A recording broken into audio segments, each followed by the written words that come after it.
Assalamualaikum warahmatullahi wabarakatuh. Perkenalkan, nama saya Afifat Furozi dengan NIM 2161210442 dari kelas 5B PBI. Di sini saya akan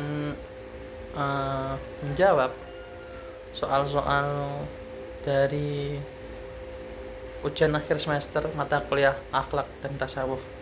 Untuk soal yang pertama yaitu jelaskan klasifikasi tasawuf, ajaran-ajaran, dan tokoh-tokohnya. Untuk yang pertama yaitu tasawuf akhlaki. Tasawuf akhlaki ini juga disebut dengan tasawuf sunni karena mengikuti ajaran Al-Quran dan sunnah Nabi Muhammad SAW. Ilmu tasawuf akhlaki ini berfokus pada perbaikan akhlak dan budi pekerti, berupaya mewujudkan perilaku yang baik atau perilaku mahmudah, serta menghindarkan diri dari sifat-sifat tercela atau sifat mazmumah. Untuk ajaran-ajaran dari tasawuf akhlaki ini ada 3. Yang pertama yaitu takhali, yaitu proses membersihkan diri dari sifat-sifat buruk dan dosa-dosa dengan cara bertaubat, beristighfar, dan beramal saleh. Lalu yang kedua ada tahali atau proses, yaitu proses menghiasi diri dengan sifat-sifat terpuji dan akhlak mulia seperti sabar, ikhlas, tawakal, syuhud. Lalu yang ketiga ada tajalli, yaitu proses menerima pancaran cahaya ilahi yang menyinari hati dan jiwa sehingga merasakan kehadiran dan kecintaan Allah Subhanahu wa taala. Untuk tokoh-tokoh yang terkenal dalam tasawuf akhlaki yaitu ada Imam Al-Ghazali, ada Imam Al-Haddad, dan Syekh Abdul Qadir Jailani. Lalu yang kedua adalah tasawuf amali.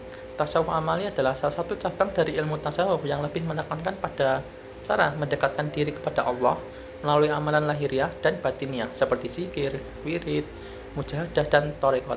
Untuk ajaran dari tasawuf amali ini ya ada 4, yaitu yang pertama syariat, yaitu hukum-hukum yang mengatur segala aspek kehidupan umat Islam baik yang berkaitan dengan ibadah, muamalah, akhlak maupun politik. Lalu yang kedua ada thariqat, yaitu jalan atau metode yang ditempuh oleh para sufi untuk mencapai tujuan akhir yaitu maqam atau kedekatan dengan Allah Subhanahu wa taala. Yang ketiga ada hakikat, yaitu ilmu yang mengungkap kebenaran sejati tentang Allah, alam semesta, dan diri manusia.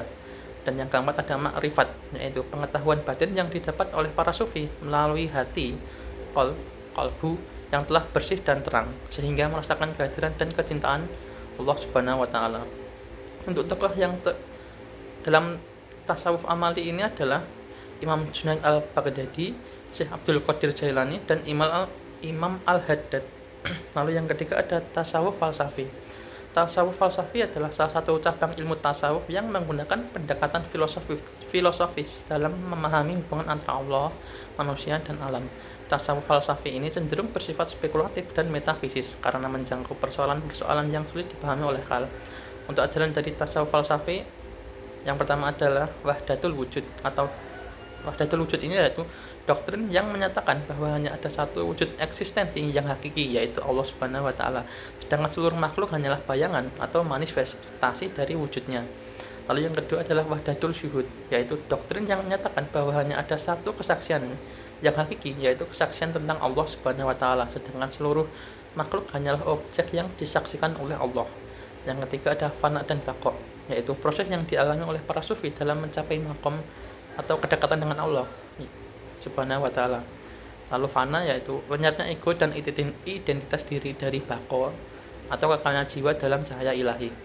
Untuk tokoh dalam tasawuf falsafi ini adalah Ibnu Arabi, Ibnu Sina, dan Suhrawardi.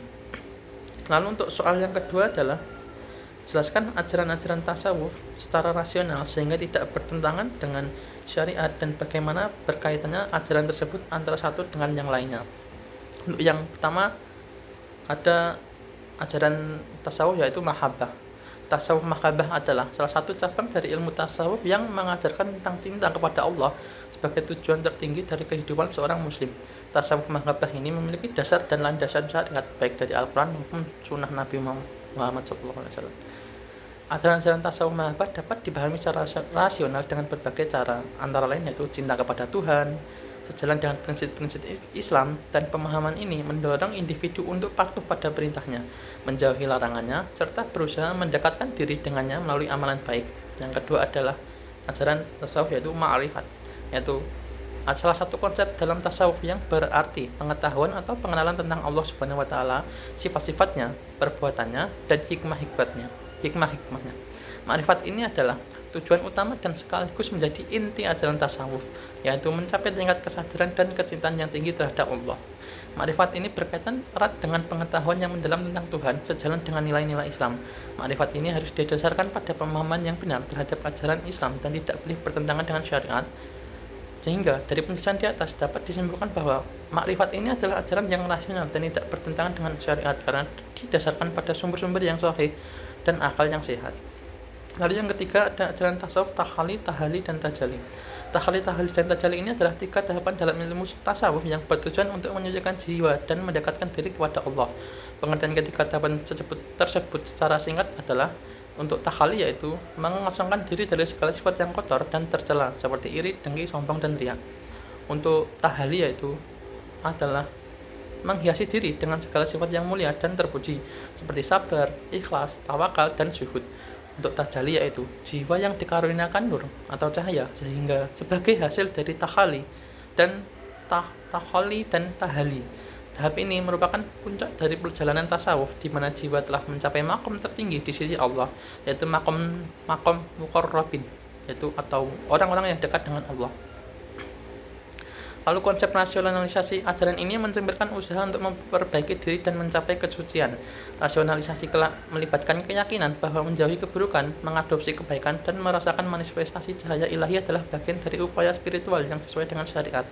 Oleh karena itu, ajaran-ajaran tasawuf tahali, dan tajali adalah ajaran yang rasional dan tidak bertentangan dengan syariat karena didasarkan pada Al-Quran dan hadis serta pengalaman para ulama dan sufi yang terkenal dengan keilmuan dan ketakwaan mereka. Lalu yang keempat ada fana, baqo, dan ittihad, yaitu fana yang berarti sirnanya segala sesuatu selain Allah dari pandangan seorang sufi, di mana ia tidak lagi menyaksikan kecuali hakikat yang satu, yaitu Allah. Lalu yang kedua ada baqo yang berarti tetap atau terus hidup. Baqo ini adalah sifat yang mengiringi dari proses fana dalam penghancuran diri untuk mencapai ma'rifat. Lalu yang ketiga ada ittihad, yaitu berarti kesatuan atau penyatuan. Ittihad adalah konsep yang menggambarkan keadaan seorang sufi yang telah mencapai tingkat fana dan baqo tertinggi, di mana ia tidak ada lagi perbedaan antara dirinya dan Tuhan. Dalam konteks tasawuf, ketika konsep ini menyoroti tingkat kesadaran spiritual. Rasionalisasi melibatkan pemahaman bahwa fana, baqo, dan ittihad menekankan kehancuran ego dan penyatuan dengan Tuhan yang sejalan dengan konsep tunduk dan berserah diri dalam Islam. Lalu yang kelima ada ajaran wahdah al-syuhud, yaitu salah satu konsep dalam tasawuf yang berarti kesatuan, kesaksian.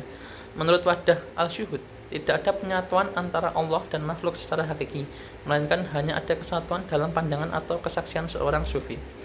Rasionalisasi ajaran ini menyadari keberadaan Tuhan di sekeliling kita adalah cara untuk memperkuat iman dan ketaatan kepadanya. Ini dapat dianggap sebagai upaya untuk mengintegrasikan kesadaran spiritual dalam tindakan sehari-hari tanpa mengabaikan kewajiban syariat. Lalu yang keenam ada ajaran wahdah al-wujud, yang secara sederhana diartikan kesatuan wujud. Menurut paham ini, setelah makhluk melalui tahap syariat dan tahap thariqat, maka ia dapat menemukan hakikat sejati. Rasionalisasi ajaran ini dapat dijelaskan dengan pandangan bahwa segala sesuatu di alam semesta ini adalah ciptaan Allah. Wahdah al-wujud tidak boleh diartikan sebagai monisme yang bertentangan dengan keesaan Allah, melainkan sebagai pemahaman bahwa segala sesuatu bergantung kepadanya. Dari keenam ajaran ini tadi saling berkaitan dan membentuk jalan spiritual menuju pemahaman yang lebih dalam tentang Tuhan dan hubungan manusia dengan Tuhannya. Misalnya mahabbah dan makrifat saling berkaitan dalam konteks cinta dan pengetahuan tentang Tuhan. Lalu tahali dan tajali adalah proses spiritual yang melibatkan pengosongan diri dari hal-hal negatif, pengisian diri dengan hal-hal positif, dan penggabungan keduanya atau cahaya ilahi. Lalu ada fana, baqo, dan ittihad yang berbicara tentang transformasi diri dan penyatuan dengan Tuhan. Lalu yang terakhir yaitu wahdah al-syuhud dan wahdah al-wujud, yaitu konsep yang merujuk pada pengalaman kesatuan dengan Tuhan, baik melalui penyaksian atau melalui realisasi kesatuan eksistensial. Sekian jawaban UAS akhlak dan tasawuf dari saya. Apabila kurang lebihnya mohon maaf dan terima kasih. Wassalamualaikum warahmatullahi wabarakatuh.